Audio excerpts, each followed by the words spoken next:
আমরা বুঝাইতে সক্ষম হই নাই 16টা বছর ইসলামী রাজনীতি কারে কয়, ইসলামী শাসন ব্যবস্থা কারে কয়, ইসলামী শাসন ব্যবস্থা করলে মানুষ কতটা শান্তিতে থাকে, পশু পাখি কতটা শান্তিতে থাকে, মানুষগুলা কতটা নিঃস্বাধীনভাবে ঘুমাতে পারে, এটা আপনাদেরকে আমরা বুঝাইতে পারি নাই এই স্বৈরাচার শাসকের কারণে। কথা কন ঠিক কিনা?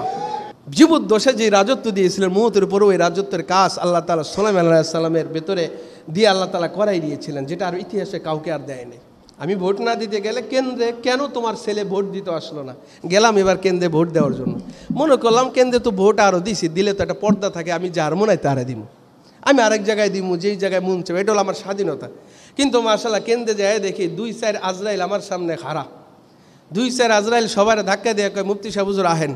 এখন যেখানে ভোটটা দেবে সেখানে দিয়ে 4-5 জন আজরাইল খাড়া, এবার কয় আমার হাত দিয়ে হুজুর কষ্ট করবেন কিনি গা, আমার হাত ধরে নিজেরা গুতেই মতায় নৌকায় ভোট দেওয়াই দিই। আপনারা সোনালী যুগ দেখেন নাই, মনে করেন মোল্লা মৌলবীরা যদি দেশ পরিচালনা করে এরা তো পুরো ধ্বংস করে নেবে। কিসের ধ্বংস করব? ধ্বংস করব বোমাবাজি, ধ্বংস করব ঘুষবাজি, ধ্বংস করব সুদবাজি, ধ্বংস করব জুলুমবাজি। মুহররম চলে যাওয়ার পর সফর মাস আসে। আমাদের আজকের কিছু বিষয় আলোচনা করব। পৃথিবীর ভেতরে যদি 4টা জিনিস আপনার ভেতরে থাকে, 4টা কাজ যদি আপনি করে থাকেন আপনার জীবদ্দশায়, তাহলে আপনার আর পৃথিবীতে কোনো কিছু না পাইলে আর কোনো ক্ষতি নাই, লস নাই, কোনো অসুবিধা নাই। বলেন তো কয়টা জিনিস থাকলে একটা পুরুষ সফল, তার যদি দুনিয়ার আর কোনো কিছু না থাকে তাতেও কোনো অসুবিধা নাই? কয়টা জিনিস? 4টা জিনিস। এই 4টা জিনিস যদি আপনার ভেতরে থাকে, যদি আপনার কাছে মাল না থাকে কোনো অসুবিধা নাই, যদি আপনার কাছে দুনিয়ার প্রেসিডেন্ট না থাকে কোনো অসুবিধা নাই, যদি আপনার কাছে বড় ক্ষমতা না থাকে কোনো অসুবিধা নাই, দুনিয়ায় যদিও আপনাকে কেউ চেনে না কোনো অসুবিধা নাই, দুনিয়ায় যদি আপনাকে অপদস্থ লাঞ্ছিত করে কোনো অবস্থা নাই, যদি 4 জিনিস কোনো মানুষের ভেতরে থাকে এই মানুষ সবচাইতে বড় সফল কাম। বলেন সুবহানাল্লাহ। চলেন তাহলে আমরা 4 কাজের ব্যাপারে দেখি কি বলেছেন রাসূল সাল্লাল্লাহু আলাইহি ওয়াসাল্লাম। ताज़ा खाही दाश तनगर दागो हाये सीनाराम, ताज़ा खाही दाश तनगर दागो हाये सीनाराम, गाहो गाहे बाज खानी किस्से फारे नाराम। मेरे मुहतरम भाइयों, जनाब रसूलुल्लाह सल्लल्लाहु अलैहि वसल्लम बोलेन আরবাউন ইদা কুন্না ফিকা, যদি তোমাদের ভিতরে 4 জিনিস থাকে, ফালা আলাইকা মা ফাতাকা দুনিয়া, দুনিয়া যদি তোমার কাছে না থাকে কোনো আফসোস নাই, দুনিয়া যদি তোমাকে সবাই লাঞ্ছনা করে বঞ্চনা করে কোনো সমস্যা নাই। 4 জিনিস যদি তোমার ভিতরে থাকে তাহলে তুমি হবে সফল কাম। 1 নম্বর হইল হিফজু আমানাতিন, তোমাকে আল্লাহ যে আমানত দিয়েছিল এই আমানত যদি তুমি ঠিকঠাক মতন পালন করতে পারো, আমানতের যদি তুমি কদর করতে পারো, তাহলে পৃথিবীর মধ্যে তোমার কোনো কিছু না থাকলেও আমানত নামক 1 নম্বর জিনিস যদি তোমার ভেতরে থাকে তুমি সফল কাম। বলেন সুবহানাল্লাহ। এবার আমানত বলতে আমি কি বুঝাই? আমানত বলতে আমি যতটুকু বুঝি, আমার ভাই আমার কাছে 1 লক্ষ টাকা রাখছে, ভাই আমানত, আমি 1 মাস পরে তোমার কাছ থেকে নিয়ে যাবো। কয় ঠিক আছে, এটা যদি ঠিক মতো না দিতে পারি, আমি যদি খরচ করে ফেলি, মনে করি আমরা আমানত ভঙ্গ করলো, হ্যাঁ এটাও আমানত ভঙ্গ করা ঠিক আছে। আরও অনেক বিষয় আমানত আছে, ওই আমানতগুলো আমাদের বুঝতে হবে। কথা কন ঠিক কিনা? চলেন না দেখে আরো কি আমানত আছে। রব্বুল আলামিন বলেন ইন্না আরজনাল আমানাতা আলাস সামাওয়াতি ওয়াল আরদি ওয়াল জিবাল ফাবাইনা আন ইয়াহমিলনাহা ওয়া আশফাকনা মিনহা ওয়া হামালাহাল ইনসান ইন্নাহু কানা যালুমান জাহুলা। এরে বান্দা, আমি আমানত রাখতে চেয়েছিলাম। ইন্না আরজনাল আমানাতা আলাস সামাওয়াতি ওয়াল আরদ, আমি আমার প্রথম বান্দা বড় বান্দাকে বলেছিলাম আমার কোরআন নামক এই আমানত, এই আসমান তুই নিবি নি। আসমান কয় আমি এর ওজন সহ্য করতে পারবো না। এ দ্বিতীয় বান্দা জমিন তুই নিবি নি। জমিনে বলে আমার বড় ভাই পারে না, আমিও পারবো না। তৃতীয় বান্দা বলে পাহাড় তুই নিবি নি, কয় পাহাড় বলে আমি পারবো না। এই কোরআন নামকের আমানত রাসূল সাল্লাল্লাহু আলাইহি সাল্লাম বাইরে এই কোরআন নামক আমানত আল্লাহ তাআলা আদম আলাইহিস সালাতু ওয়াস সালামের কাছে পেশ করলেন আর বললেন আদম তুই কি আমানত নিবি নি? আদম আলাইহিস সালাম বলে আল্লাহ আমি যদি আমানত নেই নেই, তুমি আমারে কি দিবা? আল্লাহ বললেন, তুই যদি আমার আমানত তুই নেস আর আমানত যদি অনুযায়ী যদি কাজ করস, আমি তোকে দেব জান্নাত। বলেন সুবহানাল্লাহ। তাহলে কোরআনুল কারীমের ভেতরে আমানত নিয়ে কথা আছে। আলিফ লাম মিম যালিকাল কিতাবু লা রাইবা ফি। কোরআন শুরু থেকে শেষ পর্যন্ত কুল আউযু বিরাব্বিন নাস মালিকিন নাস ইলাহিন নাস মিন শাররিল ওয়াসওয়াসিল খান্নাস আল্লাযী ইউওয়াসওয়িসু ফি সুদুরিন নাস মিনাল জিন্নাতি ওয়ান নাস। এই শেষ পর্যন্ত এর ভেতরে যত আহকাম, এর ভেতরে যত হুকুম, এর ভেতরে যত আমানত আছে, সব কিছু বান্দার কাছে আমানত রাখছে। বলেন সুবহানাল্লাহ। সব কি বান্দার কাছে আমানত। এখন আমার আমানত কি? কয় তোমাকে নাইবে রসুল বানাইছি। রসুল একজন চলে গেছে, আরেকজন ওই জায়গায় বৈশা দিনের প্রচার করছে। আমার নবী শেষ নবী, নবী এখন দুনিয়াতে নাই। এখন এই জায়গার দায়িত্বশীল হয়েছে কুতুবপুরে, এই জায়গার দায়িত্বশীল হয়েছে বড় বড় আলেমগণ। এখন তারা দিনের প্রচার দাওয়াত দেবে।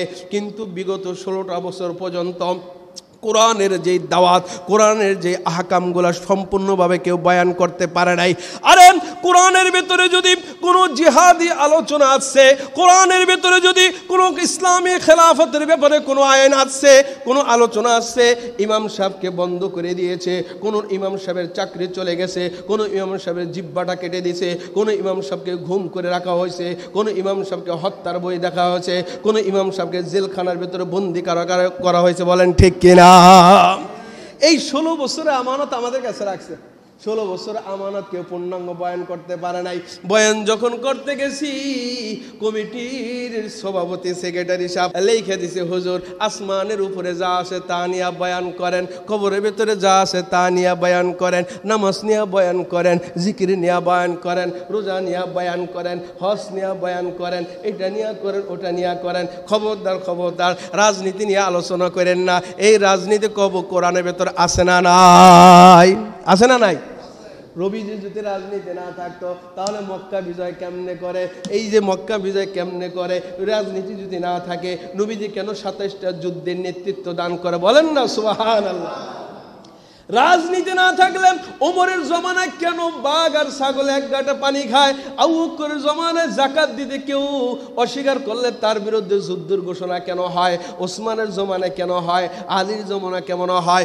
এই কোরআনের বয়ানগুলা করতে যাইয়া ওমরকে শহীদ করে দেওয়া হয়েছে, আবু বকরকে করা হয়েছে, ওসমান এবং আলীকে, আমাদের 4 মাযহাবের ইমামদেরকে শাস্তি দেওয়া হয়েছে।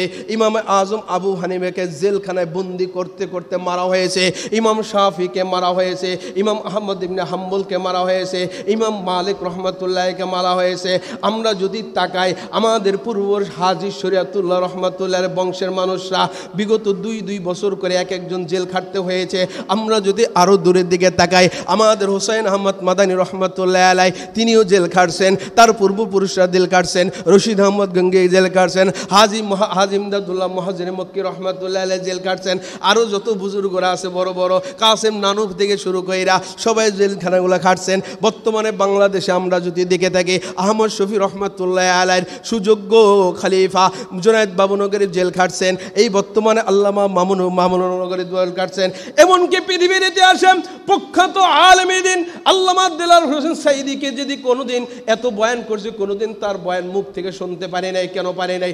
জালেমের জুলুমে কারাবদ্ধ অবস্থায় তাকে হত্যা করা হয়েছে, তাকে চিকিৎসার কথা বের করে তাকে হত্যা করা হয়েছে। বলেন ঠিক কিনা?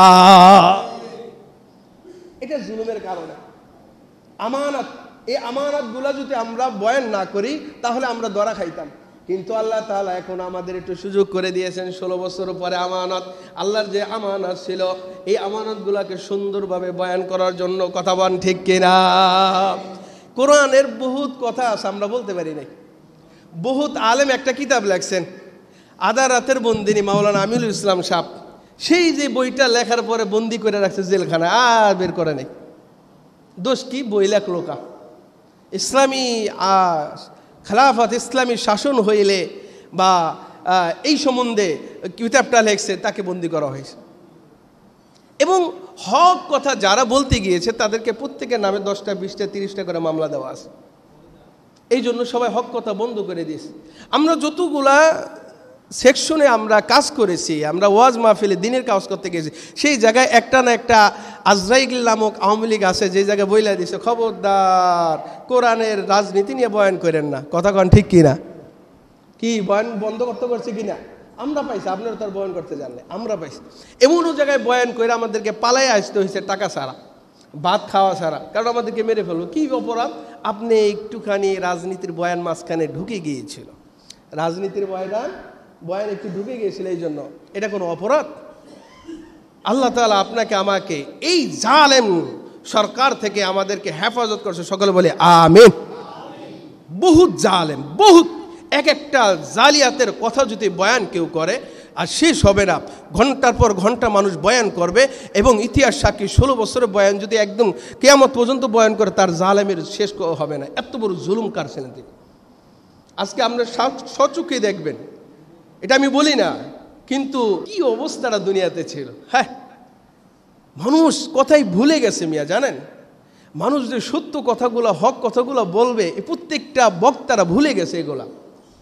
প্রত্যেকটা ওয়াইজিং তারা যেভাবে তৈয়ার হয়েছিল আল্লাহর দিন প্রচার করার জন্য, আমানত পুঙ্খানুভাবে, এটা সব ভুলে গেছে।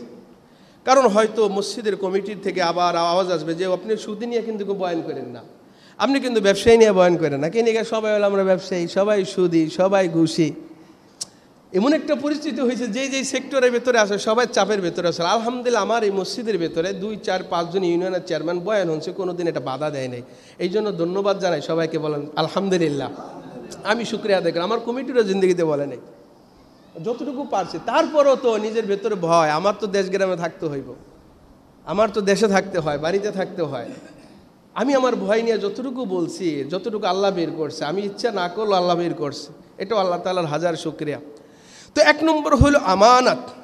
এই আমানত তার কাছে 4 বস্তুর ভেতরে যদি 4টা জিনিস থাকে আর পৃথিবীতে আর তার কাছে কিছু না থাকে, তাহলে সে সবল খাম।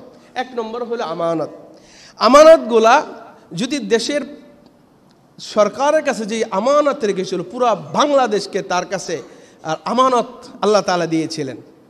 কোনো একটা শিশু বাচ্চা যেন একবেলা না খেয়ে না মারা যায়, একটা কুকুরও যেন না খেয়ে মারা না যায়, একটা মানুষ যেন বস্ত্রহীন অবস্থায় না থাকে। আপনি কাপড় না পরাইয়া, না খাওয়াইয়া, না ঠিক কইরা আপনি শুধু ওই উপরে জগৎ সব তৈরি করে লইব? দেখতে হবে আগে বাসস্থান। একটা মানুষের জন্য সর্বোত্তম কি প্রয়োজন? খাবার প্রয়োজন হবে, বাসস্থানের প্রয়োজন হবে, হ্যাঁ, তার পোশাকাদির প্রয়োজন হবে, তাকে স্বাধীনতাভাবে চলার একটা জিনিসের প্রয়োজন হবে। এইগুলো আপনি না দিয়া সব কিছু বন্ধ করে দিয়া শুধু খালি বিমান চলার জন্য, মানুষ চলার জন্য, এটা চলার জন্য, ওটা, এটা ঠিক আছে করবেন, সব ভালো, সব প্রশংসনীয়। এইগুলা বাদ দিয়া না, এগুলা বাদ দিয়া না, এগুলো আগে। এগুলা না থাকলে মানুষ বাঁচবে না, এগুলো না থাকলে মানুষ চলতে পারে। এটা আমানত ছিল, আমানতের বড় খেয়ানত করেছেন। 1 নম্বর, এক একটা করে যদি মানুষ বের করে তাহলে সব আমানত এটা বের হয়ে আসবে। স্বাধীনভাবে লেখা, এটাও আমানত ছিল। আপনার কাছে আমানত আমাকে লেখার অনুমতি দেওয়া, কিন্তু আমাকে লিখতে দেন নাই। স্বাধীনভাবে বলার, এটা আমাকে স্বাধীনতা দেওয়ার কথা ছিল, কিন্তু আমাকে দেওয়া হয় নাই। স্বাধীনভাবে কোরআন হাদিসের এই আমানতগুলা বয়ান করা, মুসল্লিদের ভিতর বয়ান করা উচিত ছিল, আমাকে বলতে দেওয়া হয় নাই। আমাকেও আল্লাহ তাআলা ধরবেন এবং আপনাদেরকেও ধরবেন। আপনি কেন ইমাম সাহেবকে এরকম পর্যাপ্ত পরিমাণে প্রোটেক্টর দিয়ে রাখতে পারলেন না কেন? আর আমাকে বলবে তোমাকে যেহেতু জবান দিয়েছি তুমি কেন বলতে পারলা না? কারণ এটাও তো একটা হক কথা, এটাও তো একটা জিহাদ। কথা কন ঠিক কি না? তো আমানত, আমাদের কিছু আমানত, আমাদের বুজুর্গরা আমানত মানছেন। কেমনে আমানত পূরণ করছেন দেখেন। আমাদের একজন বুজুর্গ আছে মাজহার নানুতুবি রহমতুল্লাহ আলাই। এই মাজহার নানুতুবি রহমতুল্লাহ আলাই ক্লাস করতেন দারুল উলুম দেওবন্দে। যখন বন্ধু বান্ধবরা আসলে ওই যে কিছু সময় 10 মিনিট 5 মিনিট দিত, সময় দিত ক্লাসের বাহিরে বন্ধুর জন্য। এই সময়টা তিনি লিখে রাখতো, এই দিনের এতটুকু সময় বন্ধুর সাথে সময় দিয়েছি, আমি দর্শ তাসদিসের কাজ করতে পারিনি, শিক্ষা দিতে পারিনি। মাস শেষে তিনি নোটিশ পাঠিয়ে দিতেন, আমার এই 30 দিনের ভেতরে এত ঘন্টা আমি ক্লাস করতে পারিনি, আমার ওই টাকার থেকে এতটা টাইম যে কয় টাকা হয় ওই কয়টা টাকা কেটে রাখা হোক, আমায় ওটা চাই না। এইভাবে ছিল আমাদের বুজুর্গ আমানত। কারণ ক্লাসের দর্শ করা এটাও একটা আমানত। আমাদের একজন বুজুর্গ ছিলেন মাহমুদুল হাসান দেওবন্দি রহমতুল্লাহ আলাই। তার বেতন ছিল 10 রুপি। তিনি যখন বৃদ্ধ হয়ে যায়, সংসার বাড়ে, জয়ীফ হয়ে যায়, তখন সবাই সুরার সদস্যরা পরামর্শ করলো তার বেতন আর 5 রুপি বাড়াই দিলে সংসারটা ভালো মতন চলে। পরবর্তী মাসে যখন তার বেতন 5 রুপি বাড়াই দেওয়া হলো, তখন বললো এই 5 রুপি কেন, আমার বেতন তো 10 রুপি। তখন বলল, হুজুর আপনার সংসার বাড়ছে, আপনার খরচ বাড়ছে, কিন্তু দীর্ঘদিন আপনি এই মাদ্রাসার মুদাররিসি করতেছেন, আমরা সিদ্ধান্ত অনুযায়ী আপনাকে 5 রুপি বেতন বাড়াই দিয়েছি। কয় না না, এই 5 রুপি নেওয়া যাবে না। কয় কেন? কয় যৌবনকালে বেশি সময় দিছি মাদ্রাসায়, যৌবনকালে বেশি পড়াইতে পারছি মাদ্রাসায়, এখন সময় দিতে পারি না, পড়াইতে পারি না, এখন বেতন আরও 5 রুপি কমার কথা, বাড়ার তো কথা না, কারণ সময় আমি দিতেছি কম, আমার টাকা কমবে, আমার বাড়বে কেন? এই জন্য তিনি 5 রুপি নেন নাই। বলুন সুবহানাল্লাহ। একটা রাষ্ট্রপ্রধান জনগণকে কতটুকু সময় দেওয়া দরকার, কতটুকু সময় দিতে হবে, না দিতে পারলে সে ওখান থেকে তার বেতন কাইটে নিতে হবে, সে শাস্তিযোগ্য হবে। তার প্রত্যেকটা ইউনিয়নে কোনো একটা মানুষের কোনো কিছু হচ্ছে কি না সেটা ব্যাপারে তদারকি করতে হবে, কোনো না নির্দোষ মিথ্যা মামলায় জর্জরিত কেউ হয়েছে কিনা এটার তদন্ত করে তাকে সুষ্ঠু নির্বাচন বিচার করতে হবে। যদি এই ব্যাপারে সে ওয়াকিফ থাকে, এই ব্যাপারেও তাকে ধরা হবে আমানতের পর খেলাপ করছে। আর কেন একটা নির্দোষ মানুষ সারা জীবন জেল খাটতে খাটতে সংসার ত্যাগী হয়ে গেল, এটার জন্য তার জবাবদিহি করতে হবে। একটা দুইটা না, বড় হইলে বিপদ বড়, বড় হইলে বিপদ বড়, ছোট হইলে বিপদ ছোট। এই জন্য বলা হয় হাদিসের ভিতরে, নবীজি সাল্লাল্লাহু আলাইহি ওয়াসাল্লাম বয়ান করছেন, আমার উম্মতেরা 500 বছর আগে, গরিব উম্মতেরা 500 বছর আগে জান্নাতে যাইব, ধনী উম্মতের আগে। সুবহানাল্লাহ বলেন। ধনী উম্মতের আগে কয় শত বছর আগে যাইব? 500 বছর আগে। এই জন্য নবীজি কয়, আমি ধনী চাই না, আল্লাহ আমাকে মিসকিন কইরা বানান, মিসকিন কইরা উঠেন, আমাকে মিসকিন অবস্থায় রাখেন। সুলাইমান আলাইহিস সালাম ধনী চাইছিলেন, রাজত্ব চাইছিলেন আল্লাহর কাছে, আল্লাহ এমন একটা রাজত্ব আপনি আমাকে দেন যে রাজত্ব আমার পরে আর কেউ পাবে না, কাউকে আপনি দিবেন না। আল্লাহ তাআলা বললেন, ঠিক আছে সুলাইমান আলাইহিস সালাম, তোমাকে এমন রাজত্ব দেওয়া হলো যার পরে পৃথিবীর ইতিহাসে আর কাউকে এমন রাজত্ব দেওয়া হবে না। এমন রাজত্ব তাকে দিয়েছিল যে তিনি জিনেরা কি অবস্থায় কখন কিভাবে হাঁটাচলা করতো, কখন কি রং পাল্টাইতো সব দেখতেন। কোন জিন ব্যাঙের সুরত ধরতো, কোন জিন সাপের সুরত ধরতো, কোন জিন মানুষের সুরত ধইরা মানুষকে ধোঁকা দিত, সুলাইমান আলাইহিস সালাম এটা দেখতেন। শুধু এটা দেখতেন না, এটা সামনাসামনি না, আপনার আমি সামনাসামনি দেখি, এটার ওপারে দেখি না। সুলাইমান আলাইহিস সালাম এটার ওই বাহিরেও দেখতো, এই ওয়ালের ওপারেও দেখতো। এবং সুলাইমান আলাইহিস সালামের চোখের ভিতর আল্লাহ এমন দৃষ্টি দিয়েছিলেন, কিতাবের ভিতরে লেখে 3 মাইল থেকে 7 মাইল পর্যন্ত সুলাইমান আলাইহিস সালামের এই চোখ এবং কানের ভেতরে কোনো পিঁপড়াও কথা বললে, কোনো ওল্লাও কথা বললে এই কানের ভেতরে এর আওয়াজ সাউন্ড আইসা পড়তো। সুবহানাল্লাহ। 3 থেকে কয় মাইল? 7 মাইলের ভেতরে কোনো পিঁপড়া, এক পিঁপড়া একটু কথা কইছে, লিডার পিঁপড়া, যে সুলাইমান আলাইহিস সালামের যেই সিংহাসন নামতেছে এদের পায়ের তলে পড়ে কিন্তু আমরা মারা যাবো, তাড়াতাড়ি তোরা সবাই গর্তের ভেতরে যা, ওই যে আসতেছে। এটা বহুত দূরে বয়ে কইছিল, কিন্তু সুলাইমান আলাইহিস সালাম কানা এসে বসে। তাহলে সুলাইমান আলাইহিস সালামের এমন কান আল্লাহ তাআলা শ্রবণ শক্তি দিয়েছিলেন, চোখের দৃষ্টি তো ওপারেই দেখতেন। এই ওয়ালের ওপারে দেখা যায় না, কেউ দেখে না, তিনিও দেখতেন ওপারে কি হচ্ছে। এবং পৃথিবীর ভেতরে জিন বলেন আর যত ধরনের সৃষ্টিজীব বলেন, সব সৃষ্টিজীবের ভাষা এবং সব সৃষ্টিজীবের ব্যথা বোঝার মতো ক্ষমতা আল্লাহ তাআলা সুলাইমান আলাইহিস সালামকে দিয়েছিলেন। এবং সুলাইমান আলাইহিস সালামকে এমন রাজত্ব দিয়েছিলেন, তিনি যেমন মনে চাইতেন তেমন করতে পারতেন, যেভাবে ইচ্ছা সেভাবে যাইতে পারতেন। সুলাইমান আলাইহিস সালামকে এই রাজত্ব দেওয়ার পরে যখন মৌতের সময় হয়ে গেল, আজরাইল আলাইহিস সালাম আসছে, আসার পরে কয়, আপনার তো টাইম শেষ, কয় মসজিদুল আকসা বানাইতে চাইছিলাম, কাজটা তো পূর্ণ হয় না, আমি একটু আল্লাহর সাথে কত একটু সময় দাও, কয় দিলাম। আপনি আল্লাহর সাথে কতক্ষণ সময় বাড়াইতে পারলে বাড়ান। তো আল্লাহ তাআলা তো সুলাইমান আলাইহিস সালাম কত গেল, আল্লাহ একটু সময় বাড়াই দেওয়া যায় না, মসজিদুল আকসা বানাইছি, ওই এক জিন্ডে লাগাইছি, ওই পাহাড় থেকে দামি দামি পাথর আনবে, আরেকটার বানাইছি ওই পাথর টানবে, আমি যদি মারা যায় আমার ভয় ওরা কাজ করতে, এখন তো কাজ বন্ধ করে দিব। কয় সুলাইমান, তোকে আমি এমন রাজত্ব যেই নেই, যে রাজত্বটা শুধু জীবদ্দশা চলবে, মৌতের পরও চলবে। কয় কেমন? কয় তুই দাঁড়ায় থাক, দেখবি তুই মৌত তোকে রুহু নিয়ে যাবো, তুই দাঁড়ায় থাকবে, এই অবস্থায় তোর সমস্ত ডিউটি সবাই পালন করবে। বলেন সুবহানাল্লাহ। তো ঠিকই কয়, তাহলে তো আমার কোনো আফসোস নাই। ঠিকই সুলাইমান আলাইহিস সালাম লাঠিতে দর করে দাঁড়াই রইলেন, ওই অবস্থায় রুহু নিয়ে গেলেন। সবাই বুঝতে লাগলো যে রুহু তার আপন অবস্থায় সবাই তাকাই রয়েছে, ডিউটি পালন করতে হবে ঠিক মতো। সব যখন ঘর শেষ, তখন আল্লাহ তাআলা এই গড় যেদিনকে পূর্ণাঙ্গ হয়ে যাবে, যেই সময় এই টাইমের আগে আল্লাহ তাআলা পিঁপড়াকে বললেন, এবার তার ওলই পোকা, এবার তার ওই কাঠকে খাইতে থাক। খাওয়া দাওয়া শেষ, গড় বানানো শেষ। একই টাইমে বাদশাহ সুলাইমান আলাইহিস সালাম ঢাস করে পড়ে গেলেন, আর ঘর কাজ কমপ্লিট হয়ে গেল। সুবহানাল্লাহ বলেন। জীবদ্দশায় যে রাজত্ব দিয়েছিলেন মুহূর্তের পরে, ওই রাজত্বের কাজ আল্লাহ তাআলা সুলাইমান আলাইহিস সালামের ভেতরে দিয়ে আল্লাহ তাআলা করাই দিয়েছিলেন, যেটা আর ইতিহাসে কাউকে আর দেয়নি। এবং রাজত্ব পায়াও তো কোনোদিন দুর্নীতি করে নাই, এবং রাজত্ব পায়াও তো কারোর উপর মারে নাই, এবং রাজত্ব পায়াও তো কারো উঠাই নাই, এবং রাজত্ব পায়াও তো কারো গুম করে মারে নাই। কথা কন ঠিক কিনা? তো এমন একজন নাইবে রাসূল যদি এই প্রতিষ্ঠানে এমন জায়গায় বসে দেখবেন, তখনই এরকম দেশ সুন্দর মতন চলবে, যার যার আমানত, যার যার অধিকার ঠিক মতন পাইবে। কথা কন ঠিক কিনা? এই জন্য সাবধান সামনের অবস্থা। আমি সবসময় ভয় পাইছিলাম, কারণ আমি যদি ভোট না দিতে যাই আমারে তালাশ করে। আমি ভোট না দিতে গেলে কেন্দ্রে, কেন তোমার ছেলে ভোট দিতে আসলো না, গেলাম এবার কেন্দ্রে ভোট দেওয়ার জন্য। মনে করলাম কেন্দ্রে তো ভোট আরও দিছি, দিলে তো একটা পর্দা থাকে, আমি যার মনে হয় তারে দিব, আমি আরেক জায়গায় দিব, যেই জায়গায় মন চাবে, এটা হলো আমার স্বাধীনতা। কিন্তু মাশাআল্লাহ কেন্দ্রে যায় দেখি 2-4 আজরাইল আমার সামনে খাড়া, 2-4 আজরাইল সবার ধাক্কা দিয়ে কয়, মুফতি সাহেব হুজুর আহেন।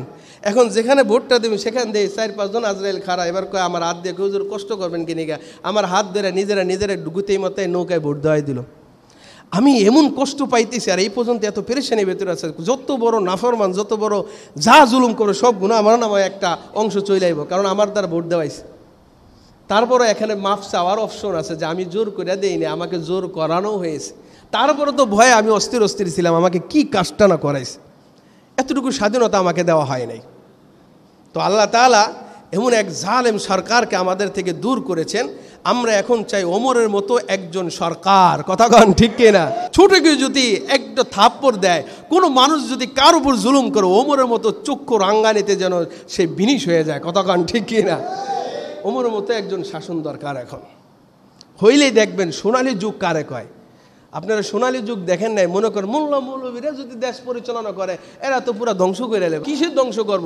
ধ্বংস করব বোমাবাজি, ধ্বংস করব ঘুষবাজি, ধ্বংস করব সুদবাজি, ধ্বংস করব জুলুমবাজি, ধ্বংস করব মানুষের ইজ্জত নিয়ে যেইগুলো হয় এগুলো বন্ধ করবে, এগুলো ধ্বংস করে দেবে, এগুলো থাকবে না। কথা কোন ঠিক কিনা? যেভাবে আপনার অধিকার সব কিছু আপনাকে দেওয়া হবে।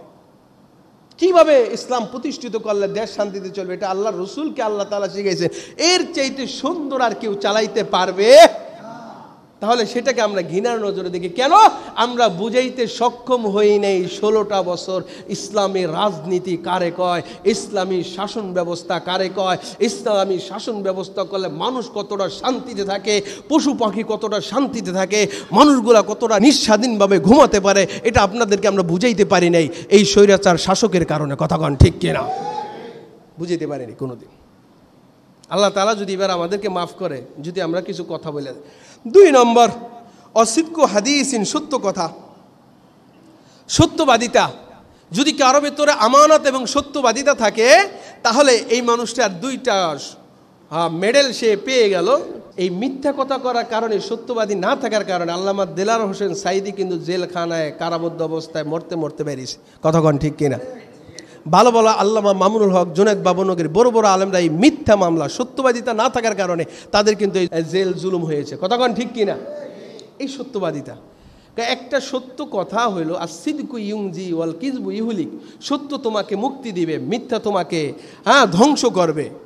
একটা সত্য কথা তোমাকে একদম নাজাত করে দিবে। একটা মিথ্যা কথা ডাকার জন্য আর শত শত মিথ্যা কথা বানাইতে হয়। কথা কন ঠিক কিনা? এরকম, এই জন্য সত্যবাদী হন। 3 নম্বর হইল উত্তম চরিত্র, হসনু খলিকতান ও হসনু খলিকতান, যে উত্তম চরিত্র, এই উত্তম চরিত্র আপনাকে দেখাতে হবে, ভালো চরিত্র দেখাতে হবে। আপনাকে যেন কেউ হিংস্র মনে করে দূরে না যায়, আপনাকে যেন কোনো গালি না দেয়। নবীর আখলাক যেমন ছিলেন ওই রকম আখলাকওয়ালা আপনার হতে হবে। 4 নম্বরে ওয়াইফতুন ফি তামাতুন, হালাল খাবার আপনার খেতে হবে। এই 4 জিনিস রাসূল বলেন যে আরবাতুন ইজা কুন্না ফিকা ফালা আলাইকা মা ফাতাকা দুনিয়ার তোমার যদি এই 4টা গুণ অর্জিত হয়, দুনিয়ার কোনো কিচ্ছু না থাকলে তুমি সফল কাম, তোমার কোনো ক্ষতি নেই, তোমার কোনো লস নাই।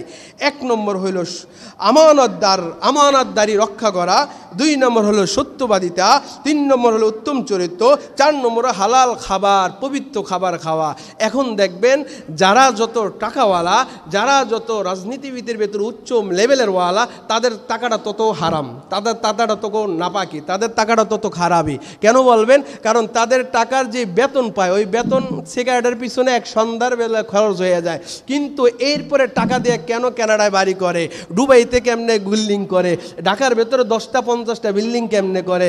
ওই যে এক পুলিশ অফিসার আমাদের কাছে কান্দে, হুজুর 14,000 টাকা বেতন চলে না, এখন মনে করে শাশুড়ির সব দিয়ে থাকে।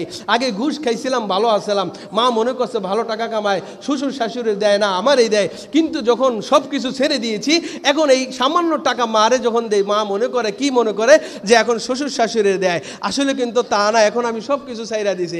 এক ডিপি হারুন যদি বাংলাদেশের ঢাকার ভেতরে 1টা 2টা না 10-12টা বিল্ডিং যদি করতে পারে, তিনিও তো একজন পুলিশ, এত টাকা পায় কই, এত কিছু পায় কই? সব হইল দুর্নীতিবাজারের টাকা। এটার হিসাব দিতে হবে। হালাল না খাইলে আপনার মুখ থেকে সুন্দর কথা বের হবে না। এই জন্য দেখা গেছে যারা যে মেডেল পয়েন্টে জামাত শিবিরের ভেতরে দেখা গেছে তারা 2 জন মন্ত্রীর পদের ভেতরে, তাদের কোনোদিন দুর্নীতির কোনো অপবাদ আসে না, আর সবার দুর্নীতির কোনো অভাব নাই। কতক্ষণ ঠিক কিনা? তো নামাজিওয়ালা, রোজাওয়ালা, জিকিরওয়ালা দুর্নীতি করবো না, কখনো করবে না। করলো সে আরেকদিন সকালে করলো, সন্ধ্যা পর্যন্ত সে তওবা করো যেটা পাপ করছি। আর এরা দিন ভরে মদ খায়, দিন ভরে নারীবাজি করে, দিন ভরে সিনেমার যত নায়ক নায়িকা আছে তাদেরকে ভোগ বিলাসে করে, এবং যারা যত বিপদে পড়ে তাদের মেয়ে যদি থাকে তাদেরকে নিয়ে সে নষ্টামি করে, তাদের চরিত্রহীন করে। এখন সে কেউ বলতে পারে না, কারণ নিজের চরিত্র যদি নষ্ট করে ফেলে আমি কার কাছে বিচার দিব? আমারই তুই সর্বনাশ হয়ে গেল। কথা কন ঠিক কি না? আমাদের কাছে বিচার দেয়, হুজুর আজকে এই কাজটা করতে যে আমার চরিত্র দিয়ে আমার করতে হয়েছে, আমার জীবনের যে স্বাবলম্বী যে জিনিসটা আসলো, এটা যখন তাকে দিয়েছি, দেহ ভোগ করতে দিয়েছি, তখন আমার এই কাজটা উদ্ধার হয়েছে, নাহলে উদ্ধার হয় নাই। এমন শাসন ব্যবস্থার সামনে দেখতে চাই না। বাহাদুরপুরের পীরজাদা হানজালা সাহেব সেদিন কাল শপথনামা পড়িয়েছিলেন। প্রায় 400 থেকে 500 যুবকদেরকে ডাক দিয়ে তিনি শপথনামা পড়েছিলেন। এই শপথনামা হবে বাংলাদেশকে দুর্নীতিমুক্ত করা, জুলুমবাজ বন্ধ করা। এই শপথ হবে খেলাফত রাষ্ট্র প্রতিষ্ঠা করার শপথনামা। বলেন ঠিক কিনা? এটা শপথনামা পড়া হয়েছে। আল্লাহ তাআলা তার ওই শপথনামাকে কবুল করে। সকলে বলে আমিন। দুর্নীতিমুক্ত দেশ আল্লাহ তাআলা আমাকে আপনাকে দান করেন। সকলে বলে আমিন।